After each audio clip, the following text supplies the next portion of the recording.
Hello बच्चों, let's read the question first. Question says what is formed by breakdown of fructose 1,6 biphosphate in glycolysis. Options हमें चार दे रखी हैं, PGAL, DHAP, both A and B या PGA. तो सबसे पहले हम अपने क्वेश्चन का की कॉन्सेप्ट देखें.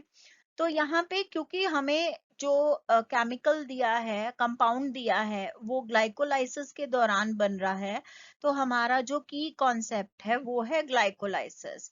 अब ग्लाइकोलाइसिस जो है ये एक मेटाबॉलिक पाथवे है जो कि रेस्पिरेशन का एक स्टेप है.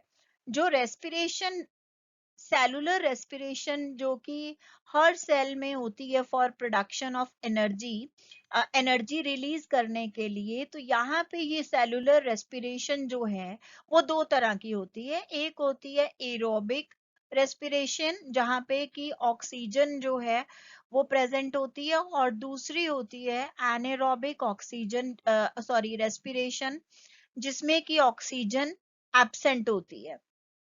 तो इन दोनों ही रेस्पिरेशंस के लिए जो फर्स्ट स्टेप ग्लाइकोलाइसिस है वो दोनों ही रेस्पिरेशंस में होता है, मगर ग्लाइकोलाइसिस में ऑक्सीजन जो है वो यूज नहीं होती है. तो यहाँ पे अब ये जो ग्लाइकोलाइसिस है हम इस को ये जो इसमें ग्लूकोज जो है वो मेजर सबस्ट्रेट होता है. या तो ग्लूकोज ले ले या हेक्सोज या कोई भी शुगर या कार्बोहाइड्रेट या फैट बोले, तो उसका पार्शियल ऑक्सीडेशन होता है. पार्शियल ऑक्सीडेशन होने के बाद हमें जो फाइनल प्रोडक्ट ग्लाइकोलाइसिस में मिलता है वो होता है पायरुवेट, या हम उसको कहते हैं पायरुविक एसिड.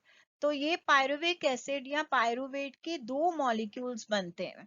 ये जो ग्लाइकोलाइसिस का प्रोसेस है ये सीरीज ऑफ रिएक्शन है. इसमें 10 रिएक्शंस होती हैं, और वो रिएक्शंस जो हैं एंजाइम मीडिएटेड रिएक्शंस हैं.